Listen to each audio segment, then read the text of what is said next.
మీకు తెలిసిందే ఈ ప్రజాప్రభుత్వం గౌరవ ముఖ్యమంత్రి రేవంత్ రెడ్డి గారితో ఏర్పడిన తర్వాత ఒక్క రైతన్నలనే కాదు ఈ తెలంగాణ రాష్ట్రంలో ప్రతి ఒక్కరిని ఆడబిడ్డల విషయంలో కానీ నిరుద్యోగుల విషయంలో కానీ ప్రతి ఒక్కళ్ళకి అండదండలుగా ఉంటూ అనేక సంక్షేమ కార్యక్రమాలు ఇస్తూ అభివృద్ధి కార్యక్రమాలు చేస్తూ ఈ ప్రభుత్వం ఎలా ముందుకు నడుస్తుందో మీకు తెలిసిందే.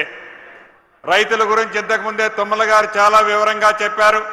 ఈ పామాయిల్ గురించి కూడా చెప్పారు.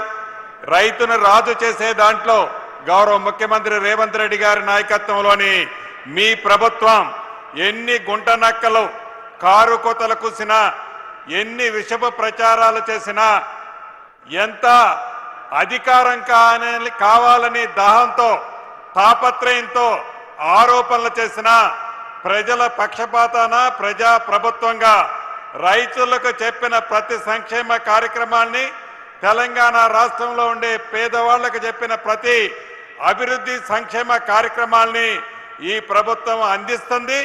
భవిష్యత్తులో కూడా అదే రకంగా అందిస్తుంది. దాంట్లో భాగమే ధరణిని బంగాళాఖాతంలో వేసిన తర్వాత భూభారత తీసుకొచ్చి భూములున్న అస్సాములకు అనేక సమస్యలు పరిష్కరించాం. సాదా బైనామాలకు సంబంధించిన దాంట్లో కూడా ఎవరైతే గతంలో అమ్ముకొని సాదా అగ్రిమెంట్ ద్వారా అది రెగ్యులైజేషన్ వాళ్ళ కాన్సెంట్ కావాలని ఆపారో దానికి కూడా గౌరవ ముఖ్యమంత్రి గారు 4 రోజుల కిందమే రిలాక్సేషన్ ఇచ్చాం. ఆ రకంగా ఉన్న సాదా బైనామాలు కూడా రాబోయే కొద్ది రోజుల్లో రాష్ట్ర వ్యాప్తంగా పరిష్కరిస్తాం.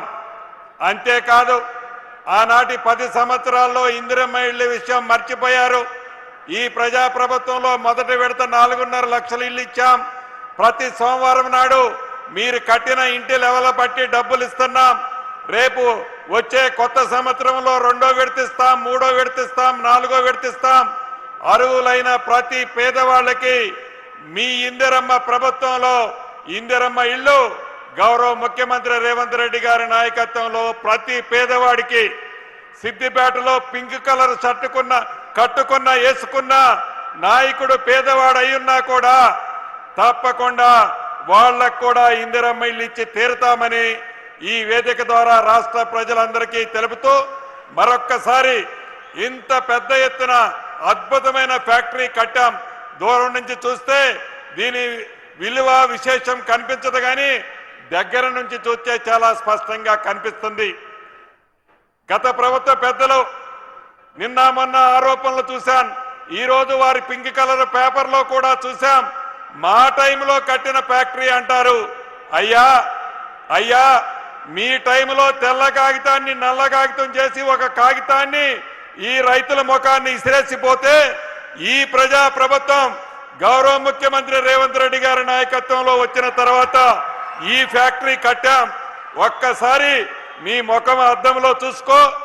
ఇంకా ఒంటి నిండా విషాన్ని నింపుకొని ఇంకా తప్పుడు ప్రచారం చేయడం మానుకోవాలని సూచిస్తూ మరొక్కసారి రాష్ట్రంలో ఉన్న రైతులతో పాటు ఈ కార్యక్రమంలో పాల్పంచుకుంటున్న ప్రతి రైతన్నకి శుభాకాంక్షలు తెలుపుతూ సెలవు తీసుకుంటున్నాను.